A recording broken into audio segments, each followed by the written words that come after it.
Bismillahirrahmanirrahim. Assalamualaikum warahmatullahi wabarakatuh.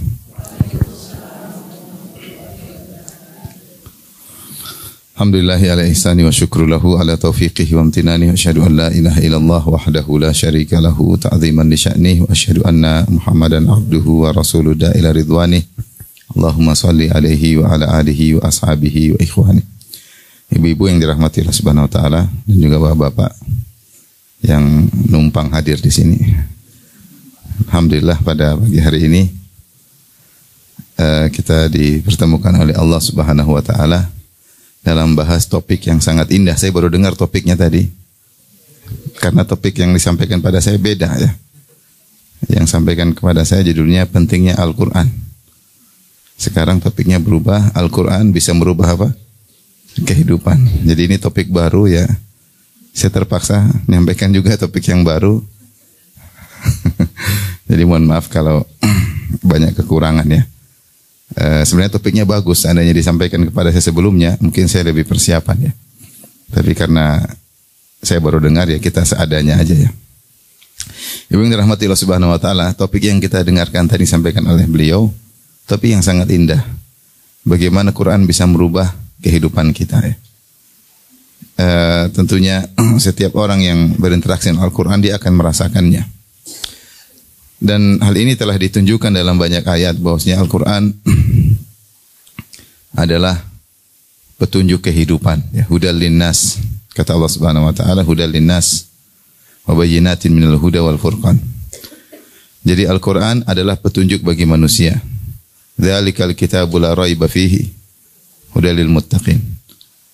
Al-Quran adalah tidak ada kerugian dalamnya dan dia adalah petunjuk bagi orang-orang yang bertakwa. Dan tadi ayat yang sudah disebutkan, ayat yang kalau kita bilang ayat pamungkas yang menunjukkan agungnya Al-Quran, Allah berfirman, Inna hadzal Qur'ana yahdi lillati hiya aqwam. Sungguhnya Al-Quran itu memberi petunjuk kepada jalan yang terbaik. Allah mengatakan aqwam dengan isim tafdhil, yaitu maknanya petunjuk yang terbaik. Artinya kalau kita mau cari prinsip hidup yang terbaik, hanya ada di Al-Quran.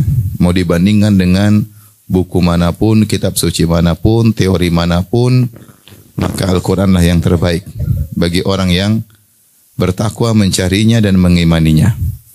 Al-Quran petunjuk terbaik daripada kitab-kitab suci sebelumnya. Seandainya kitab Taurat tidak mengalami penyimpangan, tetap Al-Quran lebih baik.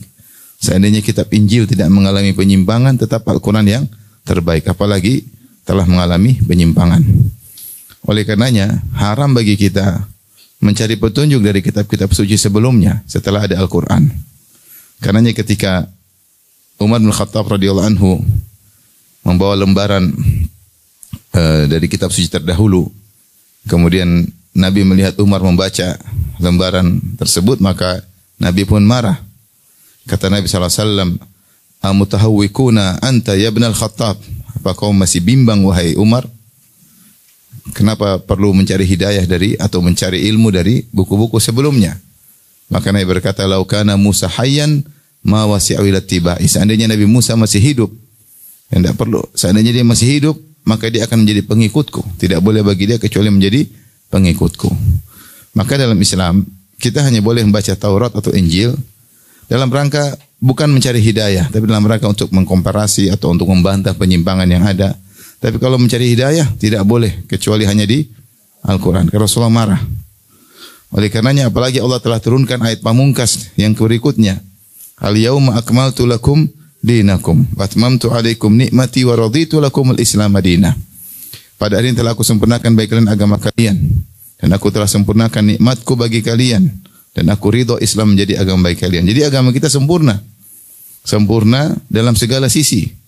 Dalam segala sisi kehidupan, dalam segala petunjuk, dalam segala teori. Agama kita telah sempurna. Dan nikmat telah sempurna. Makanya orang Yahudi tahu akan nikmat ini. Sampai orang Yahudi datang kepada Umar, dia berkata, Ayatun fi kitabikum law nazalat alaina ma'syara Quraisy ma'syara Yahud latakhadnahu 'aidan. Ada satu ayat yang turun kepada kalian, yang seandainya turun kepada kami, ayat tersebut kami akan jadikan hari turunnya sebagai hari raya. Ayat apa itu? Al-yauma akmaltu lakum dinakum. Yahudi aja tahu itu ayat nikmat karena Allah kabarkan bahwasanya agama kita telah sempurna. Seandainya itu turun bagi kami Yahudi, kami akan jadikan hari raya. Dan Umar mengatakan, saya tahu ayat tersebut turun ketika Nabi SAW sedang di padang Arafah, sedang wukuf, maka turun ayat tersebut.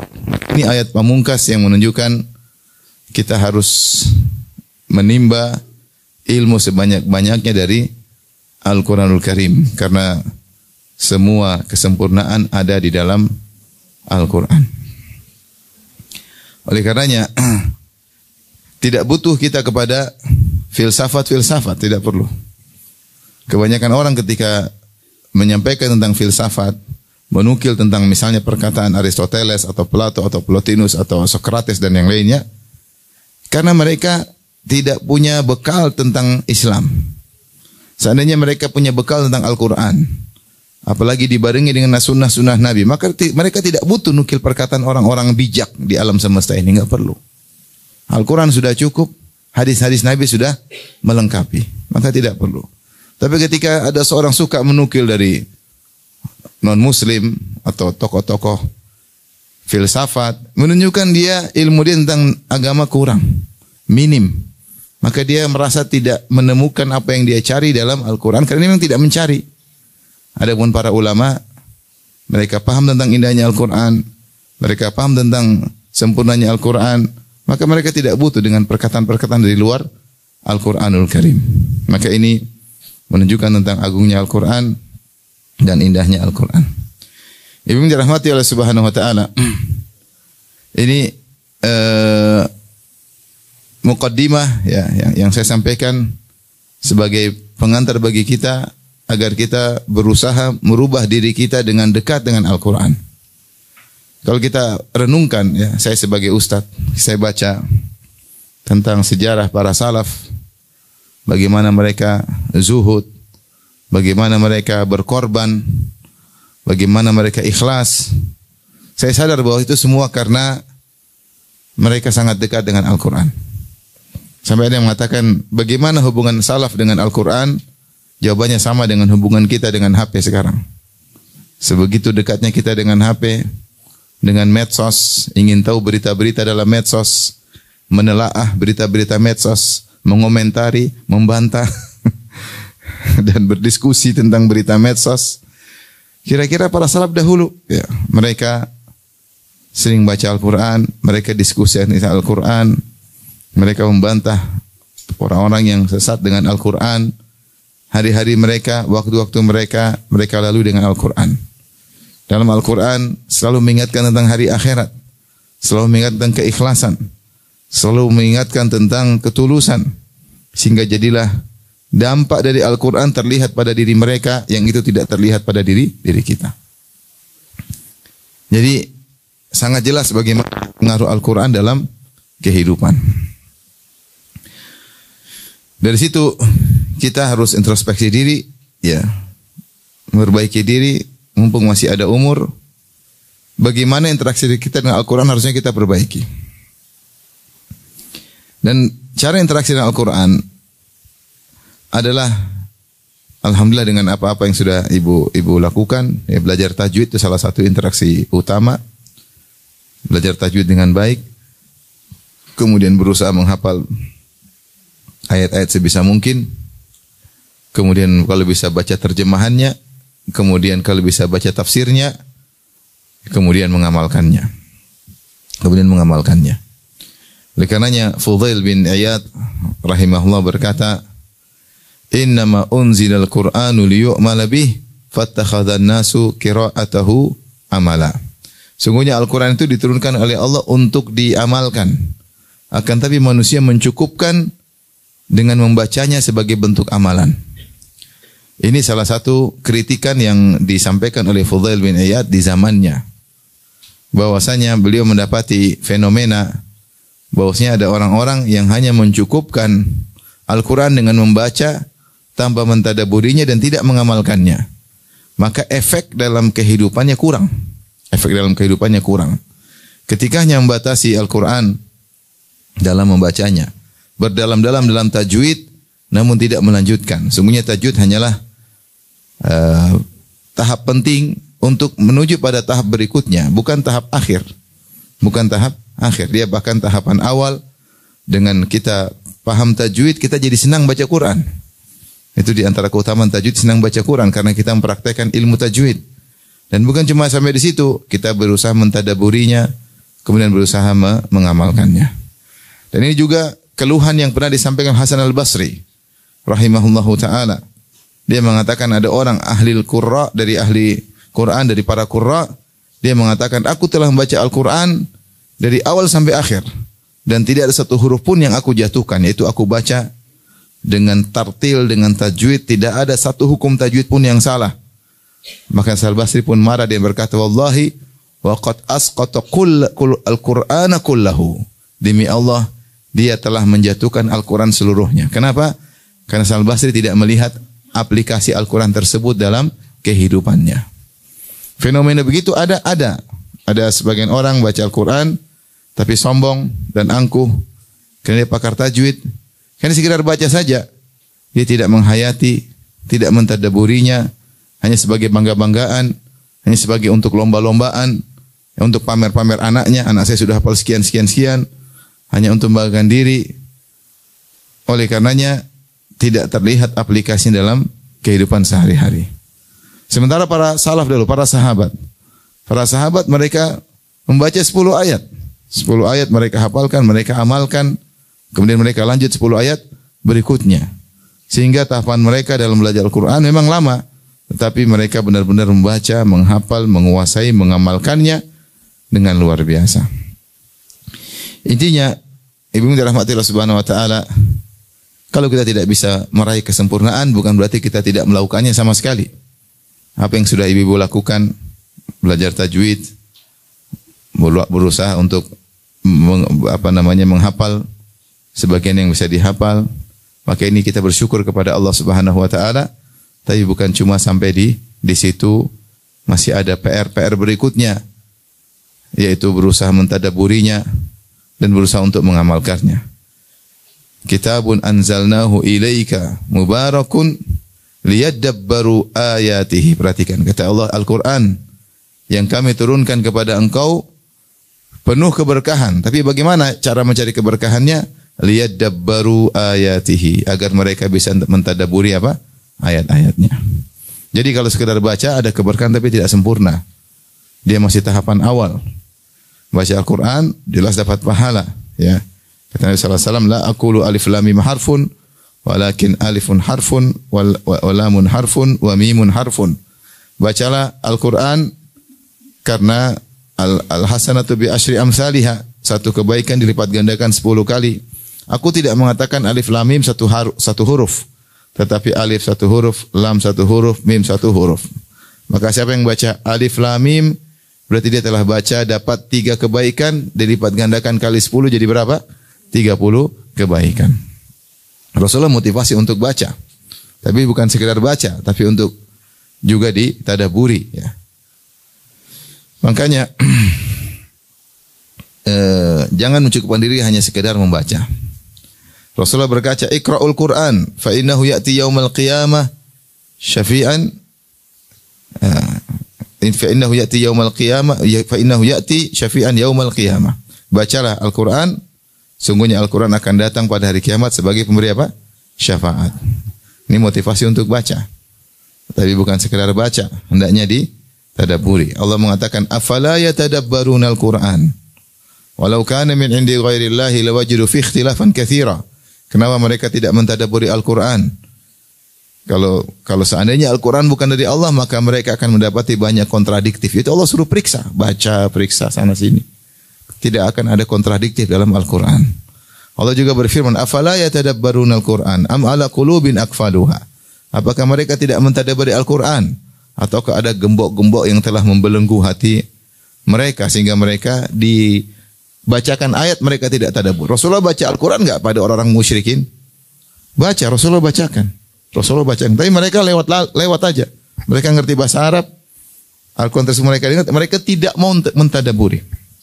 Seandainya mereka mau mentadaburi, tentu akan merubah kehidupan mereka. Tapi mereka Al-Quran lewat tidak ditadaburi, ya. Karenanya Nabi menjelaskan ada suatu kelompok yang mereka ahli baca Quran, tapi mereka tidak mentadaburi, akhirnya mereka sesat, yaitu orang-orang Khawarij. Kata Rasulullah sallallahu alaihi wasallam, "Yaqra'una al-Qur'an la yujawizu taraqiyahu." Orang-orang Khawarij mereka baca Quran, bahkan mereka hafal Quran, mereka ahli Al-Quran, tapi tidak melewati taraqiyah. Taraqiyah ini turkuah itu ini. Maksudnya selangkangan. Jadi cuma baca sampai di leher, tidak masuk ke dalam apa? Ke dalam hati. Berarti ada orang yang baca Quran, tapi dia tidak mentadaburinya, sehingga Quran tersebut tidak kurang atau kurang berefek. Bahkan ketika tidak ditadaburi, akhirnya memahami dengan seenaknya, jadilah seperti orang-orang Khawarij. Maka ini penting bagi kita baca Quran dan kita mentadaburi, disitulah bertambah keberkahan dan nikmat Al-Quran. Makanya Ibnu Qayyim berkata, qira'atu ayatin wahidatin bitafakkurin wa tadabburin wa ta'aqqulin khairun min qira'ati min al-khatmah bila tadabbur. Kata Ibnu Qayyim rahimahullah, baca satu ayat saja dengan tadabbur, dengan ta'aqqul bersama haminya, satu ayat saja lebih baik daripada baca Quran, khatam Quran tetapi tidak dipahami maknanya. Kita ingin mengerti perkataan Aisyah tentang Nabi, kana khuluquhul Quran. Bahwasanya akhlak Nabi adalah apa? Al-Quran. Seluruh apa yang Allah serukan dalam Al-Quran, praktek nyatanya adalah siapa? Rasulullah sallallahu alaihi wasallam. Nah, ini butuh kita tadaburi. Taib, ibu yang dirahmati Allah Subhanahu wa taala. Kalau ditanya apa Al-Quran merubah dalam hidup ini? Artinya sedikit yang kita mungkin bisa kita ajak untuk diri pribadi dan juga hadirin hadirat. Di antara efek yang sangat besar bagi orang pemerhati Al-Quran, ahlul Quran, ahlullahi wa khasatuhu, adalah mereka adalah orang-orang yang paling bahagia. Mereka adalah orang yang paling bahagia. Kenapa demikian ibu-ibu? Karena Al-Quran adalah kitab kebahagiaan. Kitab kebahagiaan.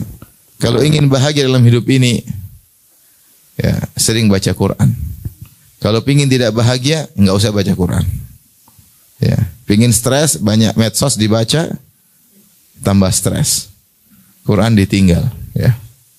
Padahal aplikasi semua sudah di-download. Tapi dibaca enggak, itu masalahnya. Allah berfirman tentang Al-Quran. Kata Allah Subhanahu wa taala, "Ma anzalna 'alaikal Qur'ana litashqa." Thaha. Ma anzalna 'alaikal Qur'ana litashqa. Kami tidak menurunkan Al-Quran kepada engkau wahai Muhammad agar engkau sengsara. Enggak. Al-Quran ini bukan bikin engkau sengsara. Kata sebagian tafsir, ai litas'at, tetapi Al-Quran itu buat engkau bahagia. Al-Quran tidak mendatangkan kesengsaraan. Al-Quran itu justru mendatangkan kebahagiaan. Dan ini efeknya bukan efek belakangan. Benar, demi Allah bukan efek belakangan. Kita lagi stres, lagi bimbang, baca Quran aja setengah jam. Langsung bahagia. Tidak lama-lama. Tidak lama-lama. Langsung bahagia dan ketentraman Allah berikan dalam hati. Beda orang misalnya pingin bahagia. Dia nonton Sri Mulat ketawa ke TV. Ya, waktu dia nonton Sri Mulat dia ketawa ke TV. Habis Sri Mulat selesai, hatinya keras.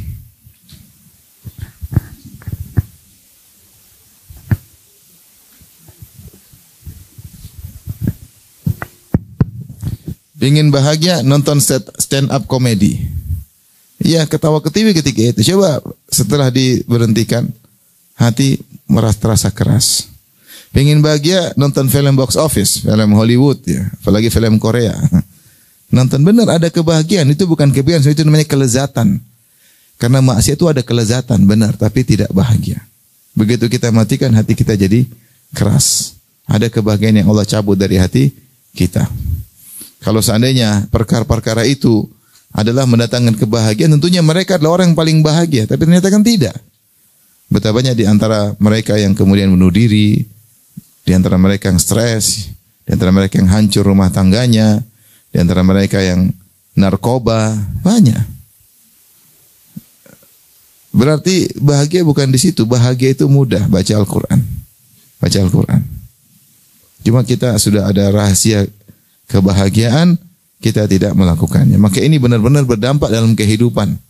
Tapi dengan niat baca yang benar. Bukan riya, bukan untuk pamer, tapi benar-benar karena mencari kebahagiaan. Dan Allah berfirman dalam Al-Quran, ya, wa nunazzilu minal Qur'ani ma huwa shifaa'u wa rahmatul lil mu'minin wa la yazidu adh-dhalimina illa khasara. Kata Allah Subhanahu wa taala, kami turunkan Al-Quran, yang Al-Quran itu merupakan syifa, obat. Dia adalah obat. Dan kata para ulama, Al-Quran adalah obat baik penyakit fisik maupun penyakit batin. Biasanya penyakit batin yang bikin dia tidak bahagia itu penyakit batin, emosional, dendam, suudzon, tidak qanaah, tidak nerimo takdir Allah. Ini kan yang buat kita sengsara. Nah, kalau kita baca Quran, maka penyakit-penyakit itu akan berkurang. Bahkan kalau terus kita mentadabburi Al-Quran, itu akan disembuhkan oleh Allah. Allah yang bilang. Ya. Ya ayuhan nasu qad ja'atkum mau'izatun mir rabbikum wa syifaa'un lima fis sudur wa huda wa rahmatul lil mu'minin. Kata Allah, wahai manusia sekalian, telah datang wejangan dari Rabb kalian, Al-Quran. Ada wejangan-wejangan dalam Al-Quran. Wa syifaa'un lima fis sudur, dan penyakit dalam dada manusia. Penyakitnya banyak, penyakit. Ibu penyakitnya banyak enggak? Banyak enggak penyakitnya? Banyak lah, hasad. Lihat ada yang lebih cantik, hasad. Yang lihat tasnya lebih mahal, hasad. Yang lihat rumahnya lebih megah, hasad. Lihat mobilnya lebih bagus, apa? Hasad. Lihat bajunya lebih branded, apa? Hasad. Ibu-ibu paling mudah hasad. Ya. Bapak-bapak juga, cuma ibu lebih parah ya.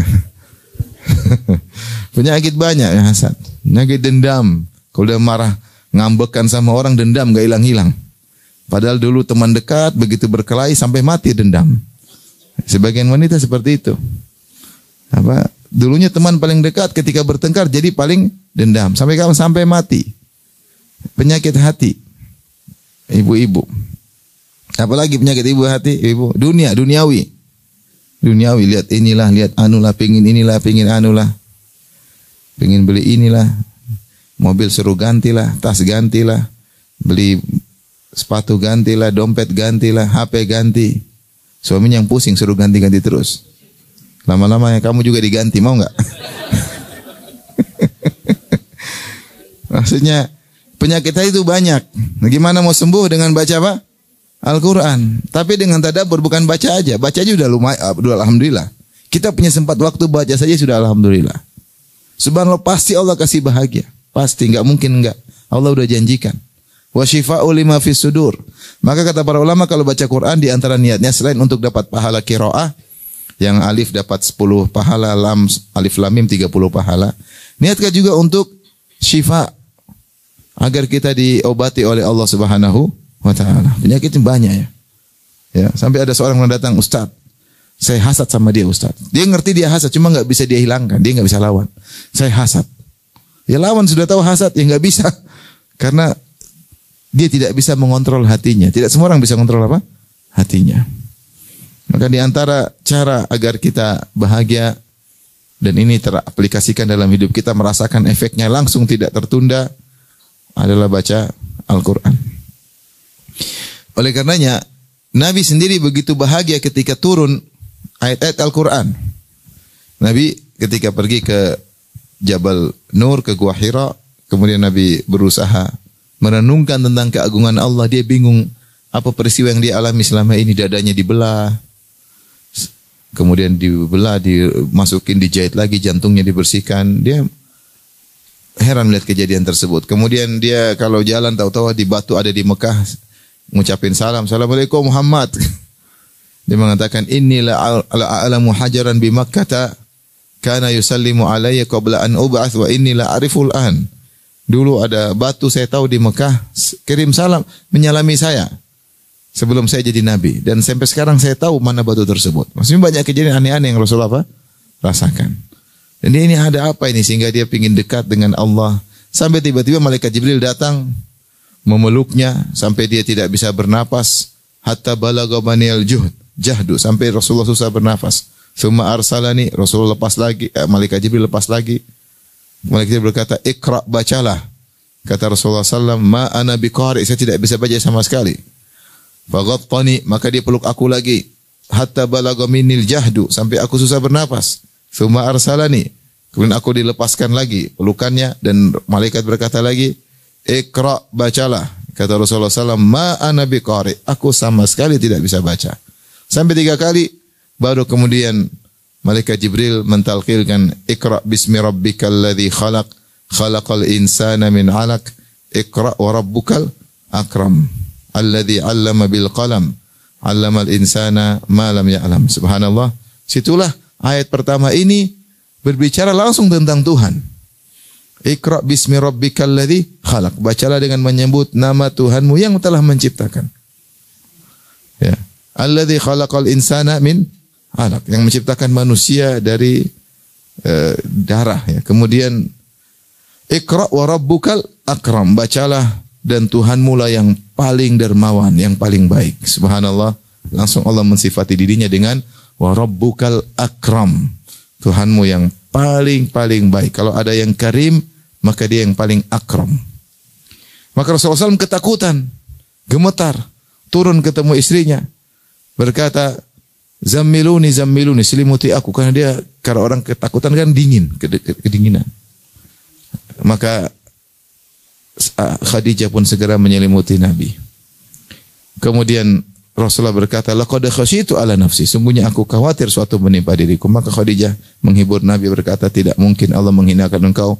Engkau jujur, suka nyambung silaturahmi, suka bantu orang susah, cari nafkah buat kasih keluarga, suka jamu tamu, suka bantu orang yang mengalami bencana. Kau tidak akan dihinakan oleh Allah." Setelah itu Rasulullah SAW terputus wahyu. Maka Rasulullah SAW ternyata rindu, pingin lagi. Maka dia pergi ke gunung, mencari-cari kapan datang lagi wahyu. Subhanallah. Kenapa? Karena Al-Quran kalau turun mendatangkan apa? Kebahagiaan. Datangnya kebahagiaan. Itu yang Rasulullah SAW rasakan. Ayat-ayat turun mendatangkan kebahagiaan. Itu dirasakan oleh para sahabat. Makanya setelah Nabi SAW meninggal dunia, berkatalah Abu Bakar dan Umar, "Ayo kita menjenguk seorang wanita yang dulu sering dijenguk oleh Nabi SAW." Ya. Maka Rasulullah, Abu Bakar dan Umar pun pergi menuju wanita tersebut. Kemudian sampai di sana dibuatlah makanan, kemudian tersebut menangis. Maka Abu Bakar dan Umar mengatakan, "Kenapa engkau menangis? Rasulullah sudah meninggal dan dia sekarang lebih mulia daripada ketika dia masih hidup. Dia lebih mulia sekarang daripada ketika dia masih hidup. Tidak usah ditangisin." Maka wanita ini berkata, "Ya, bahwasanya saya menangis bukan karena Nabi, itu saya tahu. Tapi saya menangis karena setelah Rasulullah meninggal, wahyu terputus." Wahyu terputus. Kenapa mereka merasa bahagia ketika turun ayat-ayat Al-Quran? Ayyukum zadatu hadhihi imana. Kalau turun ayat ditanya, siapa yang tambah iman dengan ayat ini? Orang beriman, kami bertambah iman dengan semakin banyak turun ayat-ayat Al-Quran. Jadi para sahabat dahulu mereka benar-benar menanti turunnya ayat. Kalau datang ayat mereka bertambah iman. Datang ayat mereka semakin apa? Bahagia. Mereka benar-benar mengetahui tentang agungnya Al-Quran sehingga mereka benar-benar berinteraksi dengan Al-Quran karena Al-Quran benar-benar sebab kebahagiaan. Itu yang hilang dari kita. Kita menganggap Al-Quran ya sekedar kitab suci, tapi kita tidak mengaungkannya sebagaimana mestinya. Kita tidak menjadikan Al-Quran sebagai sebab kebahagiaan kita. Saya sering bilang bahagia itu mudah. Bangun sebelum subuh, solat malam, bacaan Quran dalam solat malam, pasti bahagia, nggak mungkin nggak. Kalau nggak bisa solat malam karena nggak punya hafalan, ya udah baca Quran aja, nggak harus solat malam. Bangun tidur baca Quran, sampai ngantuk lagi tidur lagi nggak ada masalah. Tapi pasti apa? Bahagia. Apalagi kalau ternyata dibaca sambil berusaha cari maknanya. Ya para hadirin yang hadirat subhanahu wa ta'ala. Allah turunkan ini firman-Nya, bukan firman sembarang orang. Allah turunkan surat-surat melalui malaikat Jibril, melalui Nabi Muhammad SAW untuk kita. Apa kita tidak penasaran pengen tahu apa maksud Tuhan menurunkan ayat-ayat ini? Untuk agar kita kebahagiaan. Tuhan bilang ini Tuhan, ini adalah kitab kebahagiaan. Kita pengen tahu bahagia bagaimana? Kita belajar. Kalau ada kira-kira gampangannya, kalau ada raja kirim surat sama kita, kita pengen tahu nggak? Pengen lah, ini apa maksudnya raja ini? Suruh aja. Walillahil matsalul a'la, apalagi bagi Allah perumpamaan yang lebih tinggi, bagaimana lagi yang kirim surat adalah Allah Subhanahu wa taala. Maka di antara yang langsung berdampak dari Al-Qur'an dalam kehidupan ini adalah kita akan langsung bahagia. Kita akan langsung apa? Bahagia. Kebahagiaan dari mana? Kita enggak tahu. Itu rahasia Allah. Tiba-tiba Allah kasih bahagia gitu aja. Allah kasih bahagia. Kenapa? Karena bahagia tempatnya di mana? Di qalb, di hati. Di kalbu kita. Yang menguasai hati kita siapa? Allah Subhanahu wa taala. Al-qulubu baina usbu'aini min asabi'ir rahman. Hati itu berada di antara dua jemari Allah Subhanahu wa taala. In syaa aqamaha wa in syaa azaghaha. Kalau Allah ingin luruskan jadi lurus. Kalau Allah ingin menyimpang jadi menyimpang. Ya. Allah mengatakan Allah adalah adhaka wa abaka. Allah yang bikin menangis, Allah yang bikin tertawa. Allah yang bikin bahagia, Allah yang bikin sengsara. Yang menguasai hati kita bukan kita. Kita tidak bisa kontrol hati kita. Kita ini lemah. Oleh karenanya, serahkan kebahagiaan kita kepada sang penguasa hati. Siapa? Allah Subhanahu wa taala. Ini harus kita yakini. Ibu-ibu kalau ada masalah rumah tangga, baca Quran. Bangun malam. Lawan tuh rasa kantuk. Baca Quran. Ibu lagi pingin beli sesuatu, suami enggak punya duit, sedih, baca Quran. Baca Quran, Allah akan kasih qanaah. Baca-baca tentang neraka, surga, enggak jadi beli. Quran itu obat. Benar, Quran itu. Cuma kita jauh dari Al-Quran itu masalahnya. Mereka katakan bagaimana sih interaksi kita, interaksi salaf dengan Al-Quran seperti interaksi kita dengan HP. Kalau kita enggak buka HP rasanya hampa hidup ini. Pada situlah sebab kesengsaraan. Kalau kita buka HP yang kita konten agama sih enggak banyak. Yang kita lihat konten apa? Konten duniawi. Konten inilah, kriminal lah, konten apa kayak. Sampai urusan ijazah saja enggak selesai. Habis waktu kita ngurusin ijazah orang.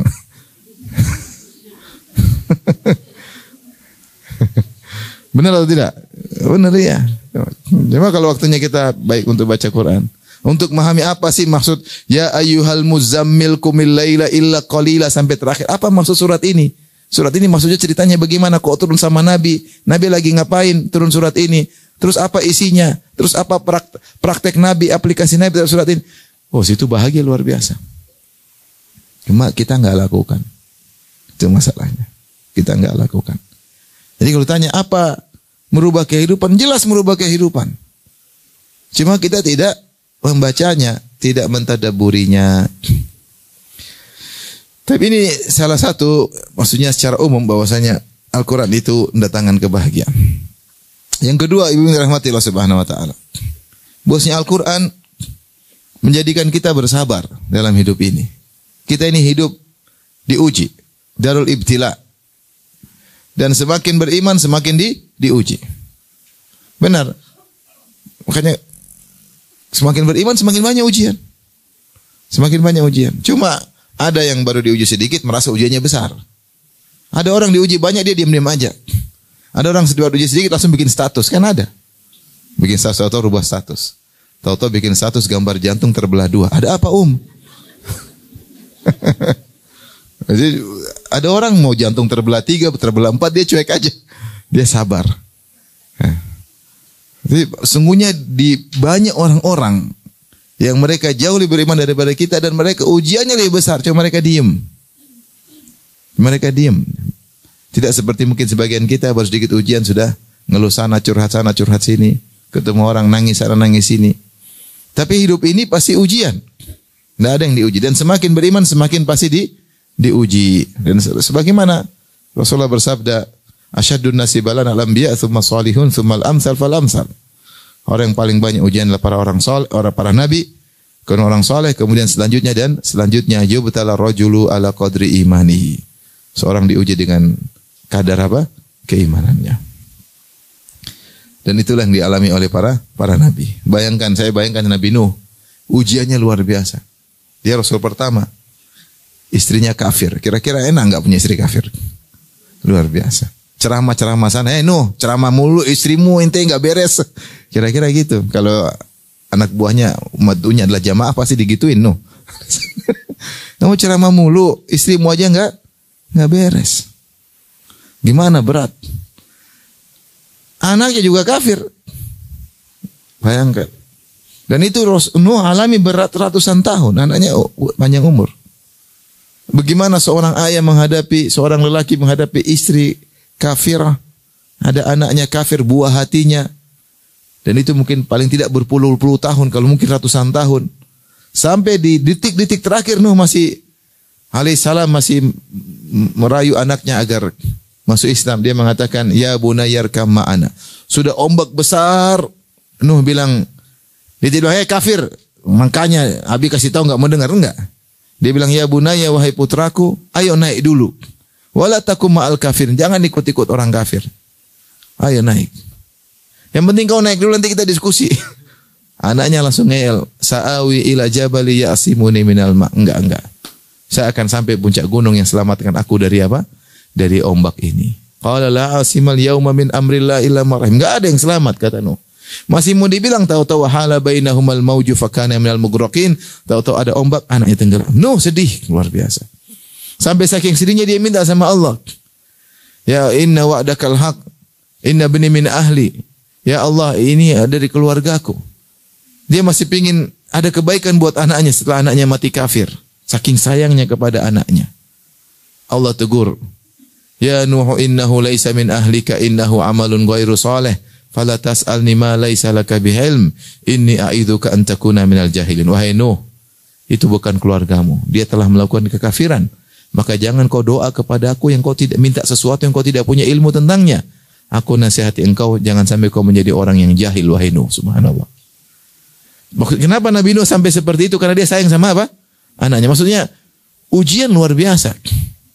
Terus menghadapi kaum yang ratusan tahun. Sampai Nuh dihina-hina. Kakek, anak, cicit, buyut, cacat, bebet, apa semua. Kumpul semua. Setiap keturunan datang untuk menghina Nabi Nuh. Wa kullama marra alaihi mala'un min qaumihi sakhiru min. Qala in taskharu min. Kata setiap ada sekelompok orang lewat Nabi Nuh diejek. Maksudnya kita kalau baca kisah Nabi Nuh alaihissalam, subhanallah, diuji dengan kita yang ujian tidak ada apa-apanya. Makanya Allah turunkan kisah Nabi Nuh ketika Nabi masih di Mekah. Kisah surat Hud tentang kisah Nabi Nuh, kemudian juga surat Nuh itu namanya surat Makkiyah. Surat Makkiyah itu apa? Surat yang turun ketika Nabi masih di Mekah. Sudah belajar belum? Yang benar. Turun ketika Nabi masih di Mekah. Dan ketika Nabi masih di Mekah, Nabi masih dihina-hina, para sahabat banyak yang dibunuh, disiksa. Tapi Allah suruh bersabar. Ketika Allah sebutkan tentang surat kisah Nabi Nuh yang begitu, bagaimana sabarnya Nabi Nuh berdakwah sampai 950 tahun, dihina-hina. Ya, sampai dirajam oleh kaumnya. Allah mengatakan, "Dzalika min amba'il ghaibi nuhihi ilaik. Ma kunta tilka min amba'il ghaibi nuhiha ilaik. Ma kunta ta'lamuha anta wala qaumuka min qabli hadza. Fasbir. Innal aqibata lil muttaqin." Inilah berita gaib yang kami bacakan kepada engkau. Itu kisah Nabi Nuh alaihissalam. Kau tidak tahu sebelum tentang kisah ini. Dan kaummu juga tidak tahu tentang kisah Nabi Nuh. Cuma ini masa lalu yang saya ceritakan kepadamu. Buat apa? Fasbir, sabarlah. Innal aqibata lil muttaqin. Sungguhnya kesudahan yang indah bagi orang-orang yang bertakwa. Jadi kalau kita dalam hidup ini diuji, kita baca kisah-kisah, subhanallah, kita ini enggak ada apa-apanya. Apalagi kalau ibu baca kisah Nabi Yusuf, aduh, kisahnya luar biasa. Tapi akhirnya happy ending. Sehingga kalau kita baca kisah seperti itu membuat kita tegar. Buat kita tegar, karena kita enggak bisa sabar kecuali Allah yang bikin sabar. Allah berkata, "Wasbir wa ma sabruka illa billah." Bersabarlah, kau tidak bisa sabar kecuali Allah yang kasih apa? Sabar. Bagaimana Nabi Yusuf bisa husnudzon kepada Allah puluhan tahun? Itu yang saya enggak habis pikir. Dia kan diuji puluhan tahun. Minimal pendapat mengatakan 15 tahun, ada yang mengatakan 40 tahun, ada yang mengatakan 80 tahun. Sejak dipisah dari ayahnya sampai ketemu lagi setelah jadi bangsawan, ada khilaf. Ada yang bilang 15 tahun, ada yang bilang 40 tahun, ada yang bilang 80 tahun. Dan selama itu dia husnudzon kepada Allah Subhanahu wa taala. Husnudzon. Ini tidak tahu bagaimana dia dicemburui oleh kakak-kakaknya, bagaimana dia dipisahkan dari ayahnya, bagaimana dimasukkan dalam sumur, dijual jadi budak. Kemudian kerja tanpa gaji karena seorang budak, kemudian dituduh mau berzina, di penjara. Semua itu dia lewati dengan husnudzon. Ini menakjubkan. Makanya ketika akhirnya dia jadi bangsawan, terus dia bongkar katur di depan kakak-kakaknya, mereka berkata, "A'innaka la anta Yusuf?" Ketika Yusuf membuka menunjukkan mengatakan, "Qala hal alimtum ma fa'altum bi Yusuf wa akhihi id antum jahilun?" Kalian masih ingat enggak apa yang kalian lakukan kepada Yusuf dan saudaranya Binyamin ketika kalian masih jahil? Mereka lihat lagi, Yusuf. Karena Yusuf sudah mungkin jambang, dulu kan masih kecil waktu diambil, dibuang, sudah pakai mahkota. Mungkin Yusuf lepas mahkotanya. Mereka, "Innaka la anta Yusuf?" Kau si Yusuf ya? Kata Yusuf, "Ana Yusuf wa hadha akhi." Saya Yusuf, ini saudara saya Binyamin. "Qad manallahu alaina." Sungguh Allah telah beri anugerah kepada kami. Kemudian Nabi Yusuf berkata, "Innahu may yattaqi wa yasbir fa innallaha la yudhi'u ajral muhsinin." Siapa yang bertakwa dan bersabar, Allah tidak menyia-nyiakan pahala bagi orang yang ihsan. Subhanallah. Berarti selama itu Nabi Yusuf selalu sabar dan bertakwa. Setiap musibah yang dia alami, setiap ujian yang dia alami, dia selalu bersabar dan bertakwa. Dan selalu husnudzon, padahal jawabannya mati puluhan tahun berikutnya. Happy endingnya ternyata setelah puluhan tahun.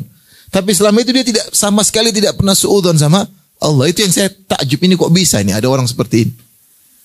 Kita aja baru diuji sedikit, nggak ada solusi sudah, aduh ini apa ini? Sudah suudzon, kenapa Allah giniin saya, kenapa? Saya sudah rajin baca Quran kok belum ada solusinya. Ya sering baca Quran tapi masih ngomel sama suami, gimana ada solusinya? Kita, apa yang sudah kita lakukan sehingga kita, Yusuf aja yang seperti itu. Dia uji sampai puluhan tahun dan dia selama itu dia husnudzon. Nabi Yakub alaihissalam, kata Al-Qurtubi rahimahullah, dia adalah orang yang paling dicintai oleh Allah di zaman itu. Dia diuji dengan terpisah dari apa? Anak-anaknya. Bahkan di puncak-puncak kesulitan ketika Yusuf tidak tahu kemana, Binyamin dituduh mencuri sehingga dipenjara, terus kakak mereka tidak kembali. Di puncak-puncak kesulitan justru Yakub alaihissalam semakin husnudzon. Dia mengatakan, "Asallahu ayyatiyani bihim jami'an." Ketika dikabarkan, wahai ayahanda, kakak paling tua enggak mau kembali. Yusuf entah kemana, Binyamin di penjara. Ketika tiga anaknya tidak mau pulang. Dan ini puncak penderitaan Nabi Yakub sampai dia buta. Wa biyadhat ainahu minal huzni fahuwa kadhim. Dia buta saking sedihnya. Namun di saat itu dia tetap husnudzon, dia berkata, "Asallahu ayyatiyani bihim jami'an." Insyaallah Allah akan datangkan mereka, kembalikan mereka kepada aku seluruhnya. Innahu huwal alimul hakim. Karena Allah maha berilmu dan maha bijaksana. Subhanallah.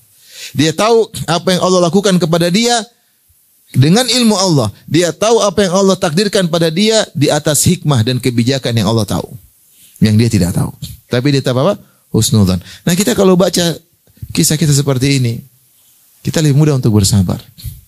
Makanya sebagian ulama mengatakan, kalau siapa yang sedih, baca surat Yusuf dengan tadabbur, pasti sedihnya berkurang, pasti. Karena apa yang dia alami tidak ada apa-apanya dengan kisah Nabi Yusuf. Maka inilah interaksi Al-Quran kita baca. Makanya Al-Quran itu sering kisah-kisah para nabi diulang-ulang. Ustaz kok kisahnya diulang-ulang? Nabi Musa kisah, surat ini cerita, tambah lagi, ulangi lagi. Kenapa enggak langsung satu episode selesai? Karena memang Al-Quran itu memang diulang-ulang. Dan setiap kita baca perlu ada, tapi setiap surat itu, si kisah itu beda-beda. Ada tambahan makna yang tidak disebutkan di surat yang lain. Itu di antara menakjubkannya Al-Quran. Kisah Nabi Musa disebutkan dalam banyak surat. Tapi kalau kita baca tafsir, itu setiap surat beda-beda. Ada beda-beda tambahan makna yang tidak disebutkan pada surat yang lain. Dan ini Al-Quran diulang-ulang. Makanya takwa diulang-ulang, kisah neraka diulang-ulang, kisah surga diulang-ulang, kisah orang soleh diulang-ulang. Agar setiap kita baca selalu kita mengambil pelajaran. Jadi kalau kita baca Al-Quran dengan tadabbur, pasti akan berdampak dalam kehidupan. Di antaranya kita akan lebih sabar. Ikhwan, ibu-ibu, akhwat, ummahat, dalam hidup ini banyak hal yang tidak sesuai dengan kita rencanakan. Banyak atau tidak? Banyak. Agar Allah kasih tahu ini bukan surga. Surga dan ingin semuanya terpenuhi di surga. Sekarang tidak semua kita inginkan kita dapatkan. Banyak yang kita dapatkan tapi tidak semua. Agar kita tidak itminan dengan dunia, agar kita tidak condong kepada dunia. Kata Allah tentang radu bil orang kafir. Radu bil hayati dunya wa ma'annu biha. Sungguhnya orang-orang innal ladzina yarjuna liqa'ana. Sungguhnya orang tidak berharap bertemu dengan kami. Dan mereka radu bil hayati dunya, dan mereka tenteram dengan kehidupan dunia. Wa ma'annu biha, dan mereka condong. Itu orang kafir karena senang dengan dunia, senang dunia, tidak mau mati. Lupa bahwasanya ada alam berikutnya. Maka Allah kasih dalam hidup ini kecobaan, kesedihan, agar seorang tahu hidup ini cuma apa? Sementara. Dan dia merindukan sesuatu yang sempurna. Sempurna itu hanya ada di surga kelak. Nah, coba kalau ibu-ibu semua, ibu-ibu misalnya cantik, kaya, muda terus, kurus terus, nggak pernah gembrot, terus semua lengkap, nggak mau mati. Ya, semua mobil mewah, tas branded semua. Ya, semua lengkap. Kalau emas banyak seperti toko emas jalan kalau keluar. Dia mana mau mati, nggak mau mati. Karena nyaman di puncak kenyamanan sehingga itminan, ridho dengan kehidupan dunia. Kalau gitu lupa akhirat. Tapi Allah kasih teguran, kasih musibah, kasih penyakit, ini kasih kesengsaraan sehingga kita tahu bahwasanya dunia ini hanyalah apa? Sementara. Jadi baca Al-Quran, kita lihat kisah-kisah dalam Al-Quran, akan beri pelajaran bagi kita. Dan banyak, saya kalau baca kisah, saya kadang-kadang subhanallah, kok bisa ya? Ternyata bisa. Contoh kisah yang menakjubkan saya baca Al-Quran, kisah wanita solehah yang ada di negeri Madian, dan kisah Nabi Musa yang ada di Mesir. Karena banyak akhwat tanya sama saya, Ustadz kita ini akhwat Ustadz, kita nggak keluar rumah, terus jodoh gimana mau datang Ustadz? Kalau mau dapat jodoh kan buka-buka dikit keluar. Orang lihat cantik baru ada yang ngelamar. Kalau kita cuma di rumah aja, apalagi pakai cadar, kapan ada jodohnya Ustaz? Subhanallah. Saya ingat kisah luar biasa tentang kisah siapa? Perempuan yang di negeri Madian. Nabi Allah mentakdirkan Musa alaihissalam, Allah kirim lelaki soleh dari Mesir untuk melamar dia. Padahal jaraknya 1000 kilo lebih. Mesir itu benua Afrika, Madian benua Asia, lintas benua, subhanallah. Musa alaihissalam hidup di Mesir dengan luar biasa sebagai anak angkat Fir'aun, dengan kekayaan luar biasa. Tapi Allah mentakdirkan ternyata dia bunuh, tidak sengaja bunuh salah satu orang Kipti, anak buah Fir'aun, akhirnya jadi buronan. Akhirnya dia kabur tanpa persiapan. Sehingga dia lintas benua, jalan dari Mesir tanpa bekal, sampai dia sering makan daun hijau-hijau, rumput-rumput, sampai terlihat warna hijau dari luar tubuhnya, saking banyak rumput yang dia makan. Sampai dia tiba di negeri Madian. Madian itu ada dua pendapat. Ada yang mengatakan Madian letaknya adalah di Yordan, ada juga Madian, ada yang mengatakan Madian letaknya adalah di Tabuk, di kota Al-Bida. Itu di Saudi Arabia. Intinya di benua Asia. Saudi kan di Syam di benua Asia, lintas benua. 1000 kilo lebih dia berjalan. Ternyata sampai sana dapati sumur. Walamma warada ma'a Madyana wajada alaihi ummatan minan nasi yaskun wa wajada min dunihi mumra'ataini tadhudan. Orang-orang lagi di sumur, lagi ambil air. Ternyata ada dua perempuan yang halang-halangi kambingnya. Kambingnya mau maju, dia halang-halangi. Terus orang laki-laki ini juga kurang ajar semua. Harusnya kan ladies first. Ini kurang ajar. Ya. Harusnya kan apalagi perempuan cuma 2 orang. Beda kalau perempuan 100 orang, udah tunggu. Ini cuma 2 orang. Harusnya ladies first, sudah ambil dulu. Tapi mereka kurang ajar. Mereka cuekin itu perempuan, sudah tahu perempuan. Musa kasihan, ini kenapa perempuan? Musa datang, ma khatbukuma, kenapa enggak ambil air? Apa dua wanita berkata? Qalata la nasqi hatta yusdirar ri'a wa abuna syekhun kabir. Kami tidak bakalan ambil air sampai laki-laki semua pergi. Seharusnya bapak kami yang ambil air, tugas laki-laki, tapi bapak kami sudah sangat tua. Kata para ulama, mereka tidak ingin ikhtilat, campur baur dengan apa? Lelaki. Subhanallah. Kata Allah, fasaqalahuma thumma tawalla ila dhil faqala rabbi inni lima anzalta ilayya min khairin faqir. Maka Nabi Musa ambilkan air, sebut dalam riwayat, mereka sudah pergi, ternyata mereka tutup sumur. Dan sumur itu, tempat tutupnya itu berat. Hanya bisa diangkat 8 orang. Musa angkat sendiri. Dia ambil air, dia kasih. Setelah pergi, dia tidak minta upah, tidak niat apa-apa. Tidak minta nomor telepon, tidak minta nomor WhatsApp. Mereka pergi, Musa terus berbaring di bawah pohon, lapar dia. Tidak ada yang jamu dia, siapa? Tidak ada yang dia kenal. Tidak jamuan sama siapa, dia sudah di situ dekat-dekat, tidak ada yang jamu. Maka dia berdoa kepada Allah, Inni lima anzalta ilayya min khairin fakir. Ya Allah, sungguhnya aku fakir selalu kepada kebaikan yang kau berikan kepadaku. Dan ini di antara husnudzon Musa. Jadi Musa alaihissalam, ini hadis makna doa ini. Ini lima anzalta ilayya min khair. Jadi lima anzalta fi'il madhi, menunjukkan past tense, telah lalu. Yaitu ya Allah, sungguhnya apa yang kebaikan yang kau berikan kepadaku biasanya. Fakir dengan isim fa'il atau sigha mubalaghah bismil fa'il. Maknanya fakir, yaitu aku senantiasa butuh kepada kebaikan yang selama ini kau berikan kepadaku. Musa alaihissalam husnudzon. Dia berkata, sebagaimana biasanya kau baik kepadaku ya Allah, kebaikan terus aku selalu menanti. Dia husnudzon, Allah baik, kan selama ini saya dibaikin. Ini juga akan dibaikin sama Allah. Itulah di antara doa para nabi, mereka husnudzon dan mereka ingat kebaikan Allah sebelumnya. Akhirnya dalam sebagian para salaf mengatakan Musa minta roti, lapar dia. Lagilah lapar. Akhirnya dia diundang makan. Subhanallah, akhirnya bapak orang tua yang bapak dua wanita tadi nawarin putrinya, inni uridu an unkihaka ihda banatayya hataini ala an ta'jurani thamaniya hijaj. Wa in atmamta ashran famin indik. Wa ma uridu an asyqa alaik. Satajiduni insyaallah minas salihin. Qala dzalika bainu wa bainak ayyamal ajalaini qadaitu fala udwana alai. Wallahu ala ma naqulu wakil. Maka akhirnya calon bapak mertua dia berkata, wahai Musa, saya ingin nikahkan kau dengan salah satu dari 2 putriku tersebut. Dengan syarat kau jadi kerja kebun selama 8 tahun. Kalau kau sempurnakan 10 tahun terserah engkau.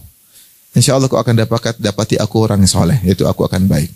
Musa berkata, ya ini antara aku dengan engkau.